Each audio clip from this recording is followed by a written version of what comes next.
Di balik hiruk-pikuk kehidupan, kadang ada kisah tak terduga yang mengubah segalanya. Seorang polisi arogan yang hampir mengorbankan nyawa seorang pasien ambulan, tanpa sadar menjadi pusat dari sebuah balas dendam yang mengguncang hati. Tapi siapa sangka, anak dari polisi ini, yang seolah tak terlihat, ternyata memiliki kekuatan yang luar biasa untuk membuat sang ayah berlutut malu. Siapa yang akan menang dalam bentrokan ini? Apakah keadilan akan terwujud atau justru semakin terjerat dalam arogansi? Jangan lewatkan kisah ini, dan pastikan kalian ikut berkomentar di bawah tentang siapa yang kalian dukung. Jika kalian ingin terus menyaksikan cerita-cerita menarik seperti ini, jangan lupa klik tombol subscribe dan aktifkan loncengnya, agar tidak ketinggalan. Untuk kalian yang sudah subscribe, semoga Allah memberkahi setiap langkahmu dengan kebaikan dan kebahagiaan. Amin. Sore itu, jalanan kota Jakarta tampak seperti lautan kendaraan yang tak bergerak. Mobil-mobil berjejer rapat. Suara klakson bersahut-sahutan, membelah panasnya udara yang menusuk. Di antara kemacetan itu, sebuah ambulans meraung kencang, minta jalan. Lampu sirenenya berkedip memohon belas kasihan dari para pengendara. Di dalam ambulans, seorang pria paruh baya terbaring lemah. Wajahnya pucat pasi, napasnya tersengal-sengal. Seorang paramedis terus memompa oksigen ke hidungnya, berusaha mempertahankan hidup pasien tersebut. Sopir ambulans, Pak Rudi, terus membunyikan klakson, berharap ada ruang untuk melintas. Tiba-tiba, dari arah berlawanan, sebuah motor besar berknalpot bising melaju. Di atasnya, seorang pria berseragam polisi lalu lintas menatap sinis ke arah ambulans. Ia adalah Komar, sosok yang dikenal arogan di wilayah itu. Komar menghentikan laju ambulans dengan satu kibasan tangan, membuat kendaraan medis itu berhenti mendadak di tengah jalan. Pak Rudi buru-buru membuka jendela dan berteriak, "Tolong Pak, ini darurat, pasien kritis," serunya dengan napas memburu. Namun Komar tidak peduli. Dengan langkah kasar, ia mendekati ambulans, memukul kap mobil dengan tangannya. "Siapa suruh kalian nyalip-nyalip seenaknya? Ini jalan umum, bukan jalan nenek moyang kalian," bentak Komar keras. Suaranya membuat orang-orang menoleh. Pak Rudi berusaha menjelaskan, namun Komar malah membuka paksa pintu belakang ambulans. Ia menatap pasien yang tengah sekarat itu dengan mata dingin, tanpa belas kasihan sedikit pun. Sesaat kemudian, ia malah memeriksa surat-surat kendaraan, membuat waktu semakin terbuang. Di dalam ambulans, para medis mulai panik. "Pak, kalau terlambat pasiennya bisa..." Sebelum para medis itu menyelesaikan kalimatnya, denyut nadi pasien melemah drastis. Lalu terdengar suara mesin ambulans mati. Waktu seakan membeku di tengah panasnya sore itu. Seiring terhentinya mesin, terhentilah pula napas sang pasien. Di sudut jalan, seseorang memperhatikan semua kejadian itu dari balik helm. Ia adalah Rangga, putra dari pasien di dalam ambulans itu. Ia baru saja tiba dengan motor kecilnya, dan saat melihat tubuh ayahnya tak lagi bergerak, darah muda Rangga mendidih. Mata Rangga berkilat marah, tapi ia tidak bertindak gegabah. Ia tahu, balas dendam harus lebih dari sekadar emosi sesaat. Harus ada harga yang dibayar mahal. Di bawah langit Jakarta yang mulai meredup, dendam itu perlahan tumbuh di hati Rangga, bagaikan bara yang siap membakar. Malam itu, Jakarta tampak muram. Lampu-lampu jalan redup, seolah ikut berduka atas kejadian siang tadi. Di rumah sakit, tubuh ayah Rangga terbujur kaku di ruang jenazah, dibalut kain putih sederhana. Ibu Rangga terduduk lemas di sudut ruangan, tak kuasa menahan tangis. Rangga berdiri mematung di depan jenazah ayahnya. Kedua tangannya mengepal keras, matanya basah namun tajam. Ia mengucap pelan solawat di antara bibirnya yang gemetar, memohon kekuatan pada Allah untuk apa yang akan ia lakukan. Malam itu, Rangga memutuskan untuk tidak sekadar marah. Ia ingin Komar merasakan sesuatu yang jauh lebih berat dari rasa sakit. Ia ingin harga dirinya hancur di hadapan semua orang. Di sebuah warung kopi kecil dekat rumahnya, Rangga bertemu dengan teman lamanya, Taufik. Taufik, yang dulu sering berurusan dengan dunia jalanan, mendengarkan rencana Rangga dengan seksama. "Lu yakin, ga? Dia itu polisi. Punya kuasa," ucap Taufik pelan, sambil menyeruput kopi panas. Rangga menatap Taufik tajam. "Gue gak mau dia mati. Gue cuma mau dia jatuh. Hunter. Sampai dia gak bisa ngangkat kepala lagi di depan orang banyak," katanya dengan suara berat. Taufik mengangguk pelan. Ia tahu, sekali Rangga sudah bicara seperti itu, tak ada yang bisa membendungnya. "Kalau gitu, gue bantu cari tahu semua tentang dia," janji Taufik. Seminggu penuh Rangga mengatur rencana. Ia menguntit Komar diam-diam, mengumpulkan fakta, membongkar sisi gelap Komar yang selama ini tersembunyi di balik seragam kebanggaannya. Komar ternyata sering menyalahgunakan wewenangnya, menindas rakyat kecil, menerima suap, bahkan memeras pedagang kaki lima. Satu persatu bukti itu dikumpulkan Rangga. Ia tidak terburu-buru. Ia ingin serangannya tepat sasaran, di waktu yang paling memalukan. Sementara itu, Komar tetap berlagak jumawa. Ia tidak tahu, ada seseorang yang sedang merajut jaring untuk menjatuhkannya dari singgasananya yang rapuh. Di sebuah malam yang sunyi, di bawah temaram lampu jalan, Rangga berdiri sendirian. Matanya menatap jauh ke depan, seakan berbicara dengan langit. "Allah, kuatkan aku. Demi almarhum ayah," bisiknya lirih. Sebuah senyuman tipis muncul di sudut bibirnya. Bukan senyum bahagia, tapi senyum penuh tekad. Malam itu, bara dendam dalam dada Rangga berubah menjadi nyala api yang siap membakar segalanya. Beberapa hari kemudian, suasana sebuah kafe di pusat kota tampak meriah. Banyak tamu undangan berdatangan, mengenakan pakaian rapi. Malam itu, Komar diundang untuk menerima penghargaan sebagai polisi teladan dari sebuah organisasi swasta yang kurang paham siapa dia sebenarnya. Lampu sorot menghiasi panggung. Musik lembut mengalun. Komar tersenyum bangga di tengah kerumunan, mengenakan seragam lengkap penuh lencana. Ia melangkah percaya diri menuju kursi tamu VIP, sementara banyak orang berlomba bersalaman dengannya. Namun tanpa sepengetahuan Komar, Rangga sudah berada di antara para undangan. Mengenakan jaket hitam sederhana, topi menutupi sebagian wajahnya. Ia membawa satu flash disk kecil, berisi semua bukti kejahatan Komar yang sudah ia kumpulkan dengan rapi. Saat acara dimulai, pembawa acara naik ke atas panggung. "Selamat datang, semuanya. Malam ini kita akan memberikan penghargaan kepada sosok yang dianggap berjasa menjaga keamanan masyarakat." Semua tamu bertepuk tangan. Komar menegakkan badan, bangga.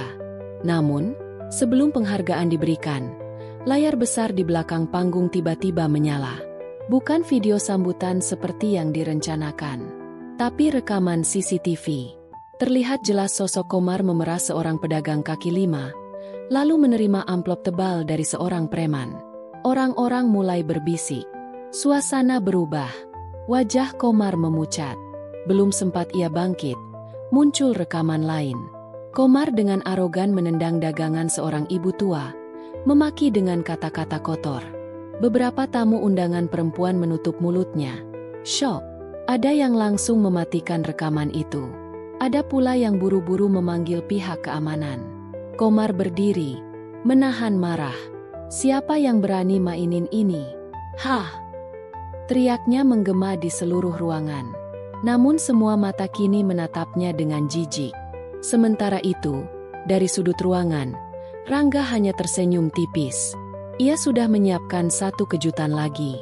Seorang wartawan, yang sudah Rangga hubungi sebelumnya, berdiri dan membacakan laporan hasil investigasi tentang Komar ke seluruh tamu. Saudara Komar diduga kuat melakukan pelanggaran berat, termasuk penganiayaan, pemerasan, dan korupsi di lingkungan tugasnya. Komar mencoba melangkah, tapi langkahnya gontai. Ia melihat wajah-wajah yang tadi mengaguminya kini berubah menjadi wajah penuh kebencian. Seakan semua dosa yang selama ini ia tutupi kini terbuka telanjang di depan dunia. Malam itu, Komar tidak menerima penghargaan. Ia menerima tatapan hina, bisikan tajam, dan kamera wartawan yang tanpa henti memotret kejatuhannya. Di luar kafe, Rangga berjalan perlahan, menatap langit malam yang bertabur bintang. Ia tahu, ini baru permulaan. Masih ada langkah berikutnya untuk membuat Komar benar-benar berlutut.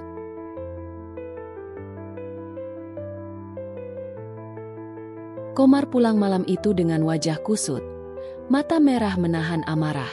Ia membanting pintu rumahnya keras-keras, membuat istrinya yang sedang menonton televisi terkejut. Apa-apaan ini, Komar? Semua orang lihat rekaman itu. Anak-anak di sekolah dihina gara-gara kamu. Bentak istrinya dengan suara gemetar. Komar mengabaikan. Ia duduk di sofa, menarik napas berat, memikirkan siapa yang berani menghancurkan hidupnya secepat itu. Ini pasti kerjaan musuh gue, gumamnya, mengepalkan tangan. Namun di dalam dirinya, bayang-bayang wajah pasien ambulans yang pernah ia aniaya terus menghantui. Ia ingat bagaimana ia memukul ambulans itu tanpa ampun, tanpa peduli ada nyawa yang sedang berjuang di dalamnya. Malam itu Komar tidak bisa tidur. Ia merasa seperti ada bayangan mengikuti setiap langkahnya, seakan dunia tiba-tiba memusuhi dirinya. Keesokan paginya, Komar berusaha bangkit. Ia mengenakan seragam lagi, memaksa dirinya pergi ke kantor polisi. Namun, baru saja melangkah masuk ke halaman kantor, seorang petugas muda berdiri menghalangi. "Maaf, Pak, ada surat perintah pemberhentian sementara." Komar tercengang. "Apa? Siapa yang berani-beraninya?" bentaknya. Petugas muda itu menyerahkan amplop resmi, menahan gugup. Komar membukanya dengan kasar.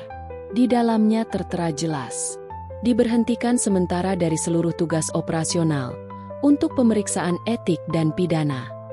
Mata Komar membelalak. Dunia serasa runtuh. Ia berusaha membantah, tapi semua mata di kantor kini memandangnya dengan sinis. Ia merasa seperti orang asing di tempat yang dulu ia kuasai. Ia membalikkan badan, berjalan cepat meninggalkan kantor tanpa arah. Di kejauhan, berdiri Rangga dengan wajah datar.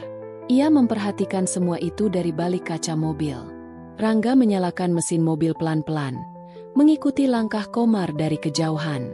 Ia tahu, ini baru permulaan. Belum cukup untuk membuat Komar benar-benar merasa seperti apa yang dulu ia rasakan saat ambulans dihajar tanpa belas kasihan. Misi balas dendam Rangga belum berakhir, dan langkah berikutnya akan lebih menghancurkan. Komar berjalan tanpa arah di jalanan kota. Seragam lusuh masih menempel di tubuhnya. Setiap langkah terasa berat. Setiap wajah yang lewat seakan-akan mengolok-oloknya. Tanpa sadar, kakinya membawanya ke sebuah pusat perbelanjaan yang ramai. Ia berharap di sana bisa sedikit melupakan rasa malunya. Tapi takdir berkata lain. Di layar besar yang menggantung di tengah mal itu, berita tentang dirinya diputar berulang-ulang. Oknum polisi arogan aniaya pasien ambulans hingga kritis. Cuplikan video memperlihatkan dengan jelas bagaimana Komar memukuli ambulans tanpa rasa kemanusiaan. Orang-orang yang lewat berhenti sejenak, menonton. Ada yang mencibir, ada yang mengumpat. Bahkan ada yang meludahkan ke lantai sambil melirik ke arah Komar yang berdiri terpaku. Wajah Komar memerah. Ia mencoba menunduk dan berjalan cepat. Tapi seseorang mengenalinya. Itu dia orangnya. Itu si Komar. Polisi yang kayak preman itu. Teriak seorang pria muda dengan suara keras. Sekelompok orang mulai mengejarnya. Bukan untuk memukul, tapi untuk merekamnya dengan ponsel. Lampu-lampu flash dari kamera menyorot wajahnya bertubi-tubi. "Pak Komar, mau bilang apa soal kejadian itu?" Pak Komar, masih merasa pantas pakai seragam. Pak Komar, rasanya kayak apa dihina satu Indonesia. Komar berusaha menutupi wajahnya dengan tangan, tapi semakin ia mencoba kabur, semakin banyak orang mengepung.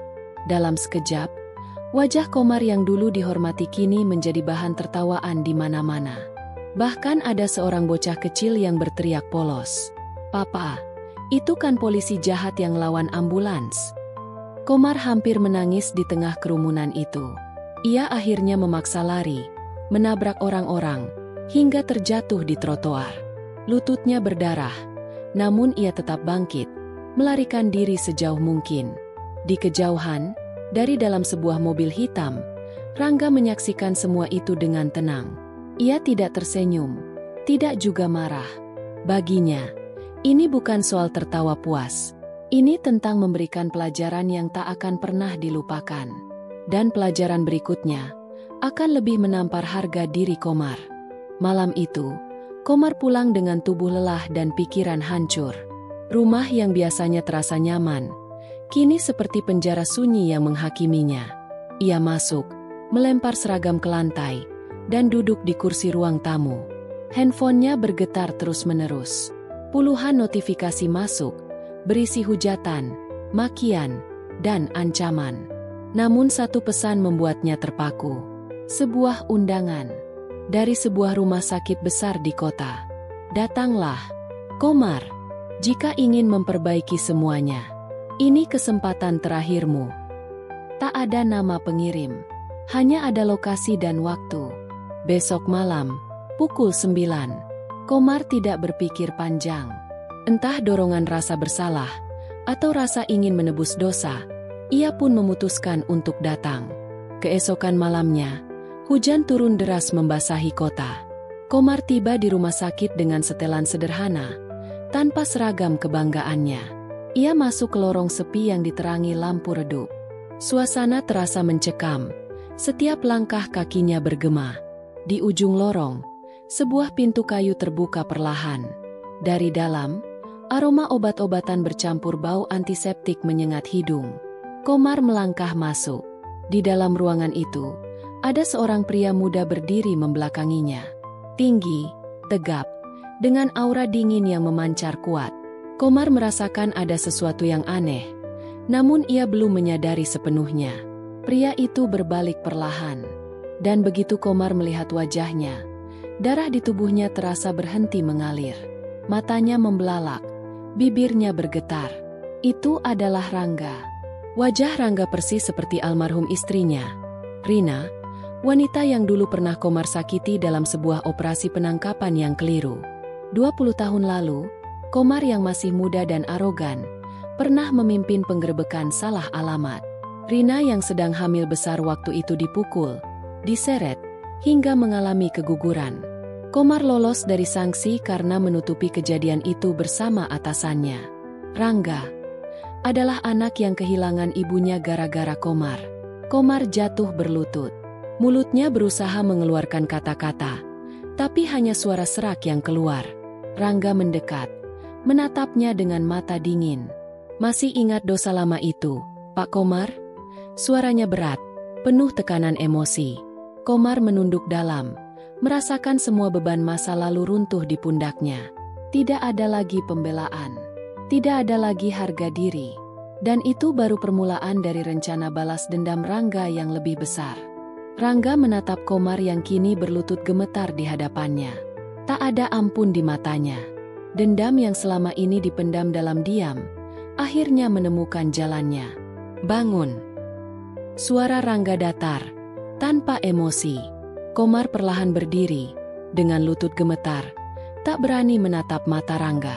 Namun di detik berikutnya, Rangga menghantamkan sebuah berkas ke dada Komar. Dokumen itu berhamburan jatuh ke lantai. Foto-foto lama, laporan medis, rekaman suara, dan bukti-bukti lain tentang tragedi yang Komar tutupi selama ini. "Semuanya ada di sini," ujar Rangga pelan namun tegas. "Satu langkah salah, dan dunia akan tahu siapa kau sebenarnya." Komar memungut satu lembar foto. Tergambar di sana sosok Rina muda, tergeletak dengan darah mengalir dari tubuhnya. Pemandangan itu menghantam nuraninya lebih keras daripada pukulan fisik manapun. "Apa yang kau mau dariku?" Suara Komar bergetar, seperti orang tua renta yang kehilangan semangat hidup. Rangga mendekat, membisikkan satu kalimat yang membuat darah Komar membeku. "Kau akan menebus semuanya dengan cara yang aku tentukan." Sejak malam itu, hidup Komar berubah. Ia tak lagi bebas melangkah sesuka hati. Setiap langkahnya, setiap geraknya, diatur oleh Rangga. Mulai dari membersihkan selokan di ganggang sempit yang kumuh, meminta maaf satu persatu pada keluarga pasien yang pernah jadi korban arogansinya, hingga akhirnya disuruh menyerahkan semua jabatan dan kehormatannya sebagai polisi. Komar harus melakukannya di depan publik, di tengah lapangan kota, tanpa seragam, tanpa pangkat. Hanya seorang lelaki tua yang akhirnya dipermalukan oleh masa lalunya sendiri. Malam-malam Komar penuh dengan mimpi buruk. Teror mental yang lebih kejam dari siksaan fisik. Setiap pagi ia bangun dengan mata bengkak, tubuh lemas, dan rasa takut tak berujung. Namun Rangga belum puas. Ia ingin Komar merasakan betul bagaimana rasanya kehilangan. Bagaimana rasanya hancur. Bagaimana rasanya hidup tanpa harga diri di mata dunia. Dan satu rencana besar tengah disusun Rangga. Sebuah rencana yang akan membuat Komar berlutut bukan hanya di hadapan dirinya, tapi di hadapan seluruh masyarakat. Dan semuanya baru saja dimulai. Pagi itu, lapangan utama di pusat kota sudah dipenuhi ratusan orang. Dari anak kecil, ibu-ibu, sampai para pedagang. Semua tumplek menyaksikan sesuatu yang jarang terjadi. Sebuah panggung kecil berdiri di tengah-tengah. Sederhana tapi mencolok. Di atasnya, seorang lelaki tua berdiri membungkuk, memakai baju lusuh, dan wajahnya ditundukkan dalam-dalam. Itulah Komar, mantan polisi arogan. Kini menjadi tontonan umum. Tak ada lagi pangkat, tak ada lagi hormat. Rangga berdiri di pinggir panggung, mengenakan hoodie hitam dan masker. Ia hanya diam, tapi auranya memimpin seluruh perhatian. Suara pengeras terdengar menggelegar. Disinilah, saudara Komar akan mempertanggungjawabkan perbuatannya. Di hadapan kalian semua. Komar mencengkeram mik dengan tangan gemetar. Lehernya tercekat. Berkali-kali ia mencoba membuka mulut, tapi lidahnya seperti keluh. Orang-orang mulai berbisik. Ada yang menunjuk, ada yang menahan tawa sinis, ada pula yang mengumpat pelan. Akhirnya, dengan suara serak nyaris tak terdengar, Komar mulai berbicara. Aku meminta maaf atas semua kesalahan yang pernah kulakukan. Tak ada tepuk tangan, tak ada simpati, hanya keheningan dingin menusuk. Rangga mendekat, menyodorkan selembar kertas. Baca ini, bisiknya. Komar menelan ludah, membuka kertas itu. Isinya, daftar nama-nama korban yang pernah ia sakiti. Satu persatu, ia harus menyebut nama itu dan meminta maaf. Maaf untuk Bapak Arman, yang anaknya tidak tertolong karena ambulans dihambat. Maaf untuk Ibu Yani, yang kehilangan suaminya karena kelalaian kami. Maaf untuk... Suara Komar pecah, isak tangis mulai menguasainya. Tubuhnya berguncang, air mata membanjir pipi keriputnya. Namun Rangga hanya menatapnya tanpa belas kasihan. Di antara kerumunan, beberapa orang mulai mengabadikan momen itu. Kamera ponsel menyorot wajah Komar yang basah oleh air mata. Berita tentang kejadian itu pun menyebar dengan cepat. Ini baru permulaan, gumam Rangga dalam hati. Hati Rangga belum puas. Luka di hatinya masih terlalu dalam untuk diobati hanya dengan permintaan maaf. Ia ingin Komar benar-benar merasakan bagaimana rasanya dihancurkan oleh rasa bersalah. Dan untuk itu, langkah selanjutnya sudah menunggu. Langkah yang akan benar-benar mengubah hidup Komar. Mengubahnya menjadi lelaki tanpa nama, tanpa harga diri, tanpa masa depan. Langit mulai gelap saat Komar turun dari panggung. Ia berjalan lemas, melangkah seakan seluruh tubuhnya tak punya kekuatan. Orang-orang masih berkerumun, mengamatinya. Beberapa mengacak-acak rambutnya dengan sindiran, sementara yang lain hanya diam dengan tatapan penuh penghinaan. Namun, yang membuat Komar benar-benar hancur adalah Rangga yang berdiri di ujung jalan, menatapnya dengan tatapan tajam. Saat Komar mendekat, Rangga menyeringai, seakan menyimpan sesuatu yang lebih besar di balik kejadian itu. Ada satu lagi yang belum kau selesaikan, ujar Rangga. Suaranya terdengar lebih dingin dari sebelumnya. Komar mengangkat kepalanya. Ia tak lagi mengenal siapa Rangga sesungguhnya. Namun, suara itu, suara yang terdengar tegas, penuh kuasa, seakan-akan bisa menggetarkan hati siapapun yang mendengarnya. Apalagi yang kau mau dariku? Komar terisak. Semua orang sudah tahu, aku sudah minta maaf, apalagi yang kau harapkan? Rangga tersenyum. Langkahnya perlahan mendekati Komar. Ia menarik sebuah amplop dari dalam saku jaketnya dan memberikannya pada Komar. "Buka," katanya singkat. Komar terdiam sejenak sebelum membuka amplop itu. Di dalamnya ada foto-foto lama. Foto dirinya sendiri, mengenakan seragam polisi. Namun ada banyak gambar yang tak pernah ia ingat, gambar dirinya yang sedang bertindak kasar, memukuli orang, bahkan menghentikan ambulans dengan brutal. Itu adalah bukti-bukti yang telah disusun oleh Rangga. Bukti yang memperlihatkan kejahatan yang selama ini ia lakukan tanpa rasa penyesalan. Komar terkejut. Air matanya semakin deras. Tapi hatinya seperti dipenuhi kebingungan. "Apa ini, Rangga? Kenapa kau lakukan ini padaku?" Suaranya gemetar. Rangga menyeringai. "Ini belum cukup. Komar, kau harus merasakan bagaimana rasanya menjadi orang yang tak punya apa-apa, tak dihargai, dan dilupakan begitu saja. Kau bukan hanya dihukum di depan publik, tetapi kau juga akan dihukum oleh dunia ini. Ini baru permulaan." Komar terpana. Ia merasa dunianya runtuh, dan apa yang ia miliki selama ini tak berarti lagi. Kau sudah menghancurkan hidupku," ujar Komar dengan suara hampir tak terdengar. Namun Rangga hanya menatapnya tajam. Tak ada belas kasihan di sana. "Begitulah hidup, Komar. Semua yang pernah kau lakukan akan kembali padamu. Karma itu nyata." Komar terdiam, hanya bisa menunduk. Langkah Rangga semakin menjauh, meninggalkan Komar yang terisak di tengah keramaian. Disinilah akhir dari segalanya. Disinilah permulaan dari perjalanan panjang yang harus Komar jalani. Perjalanan yang tak hanya menyakitkan, tetapi juga penuh penghinaan. Dan di balik itu semua, Rangga tahu, ada satu pelajaran penting yang harus dipelajari Komar. Dendam tak selalu selesai dengan permintaan maaf. Namun, perjuangan Rangga belum selesai. Pagi itu, udara terasa lebih berat bagi Komar. Ia duduk terpuruk di dalam ruang sempit rumah kontrakannya, memandangi foto-foto yang terserak di meja. Semua kenangan tentang masa lalunya yang penuh kekerasan, kebohongan, dan dosa. Setiap gambar membuat hatinya semakin sakit.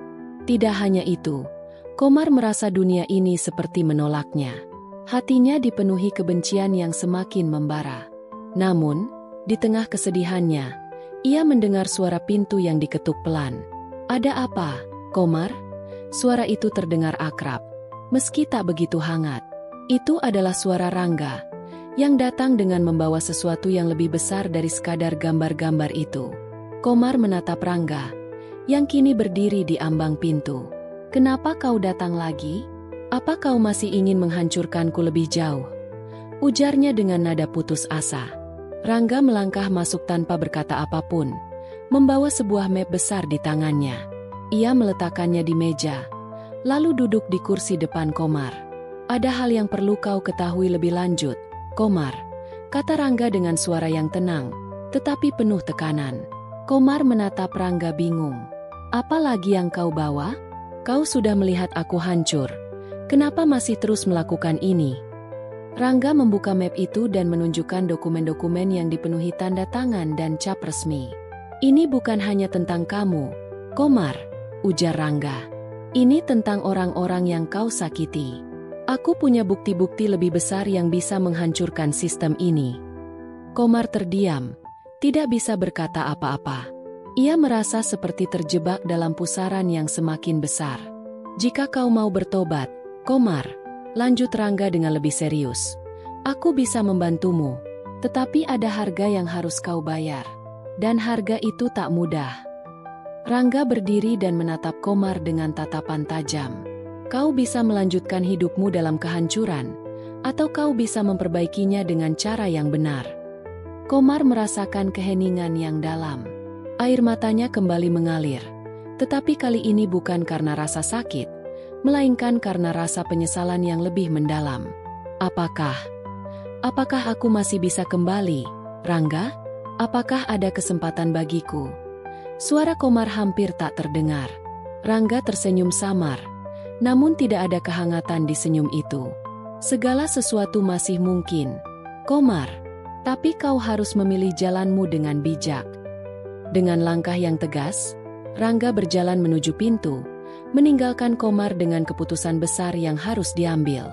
Di luar sana, dunia terus berputar.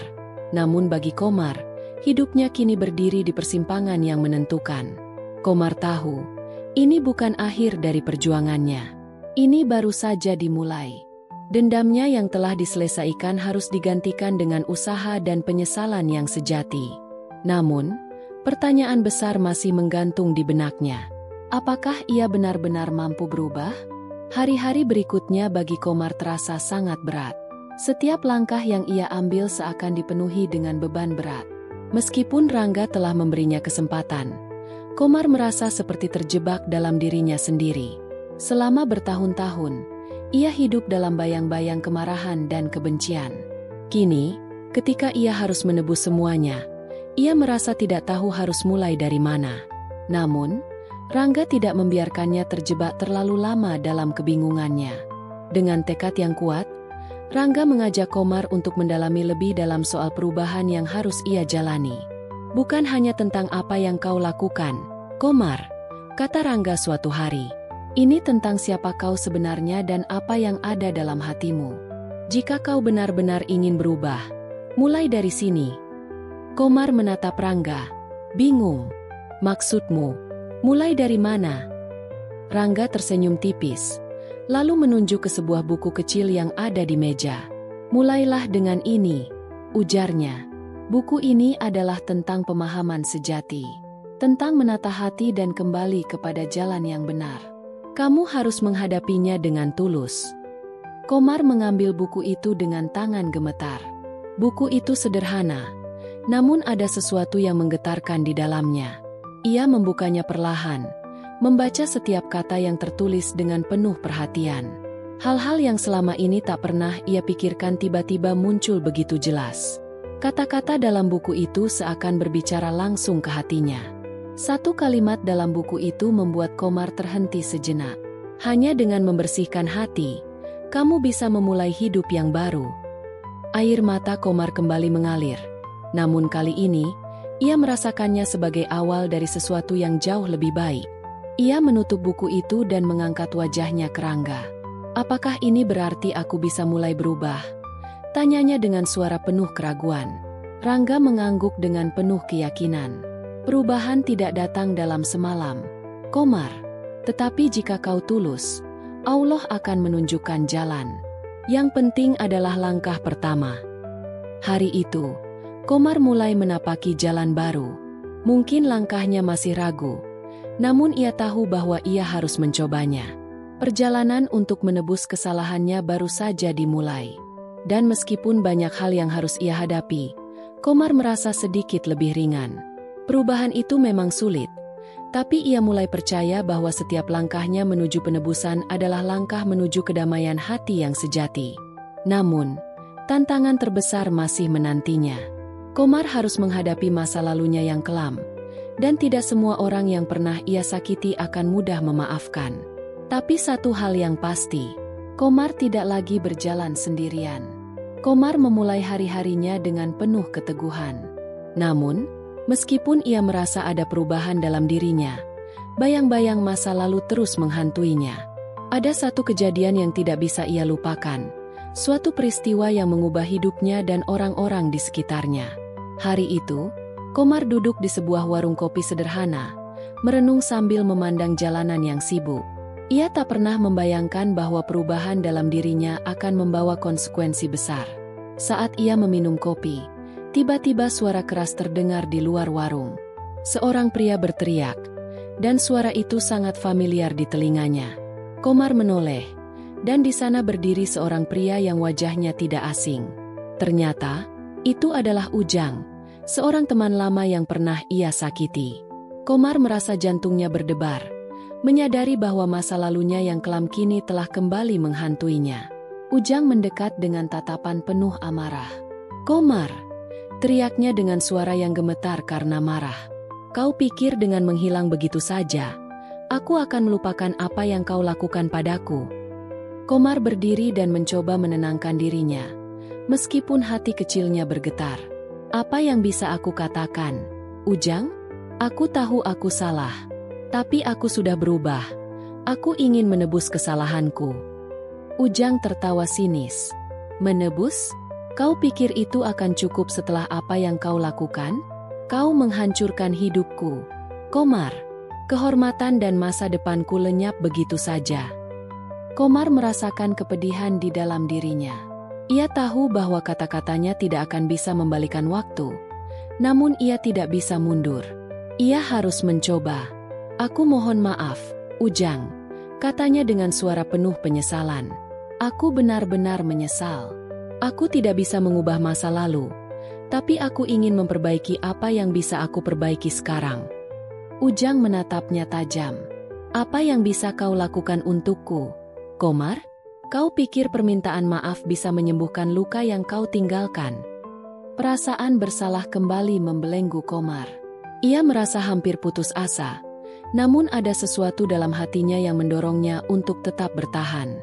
Aku tidak bisa mengembalikan apa yang hilang, kata Komar. Tapi aku bisa bantu apa yang aku bisa. Biarkan aku menunjukkan bahwa aku bisa berbeda sekarang. Namun, Ujang tidak segera membalas. Dia hanya menatap Komar dengan pandangan kosong, seakan menilai apakah kata-kata Komar benar-benar tulus.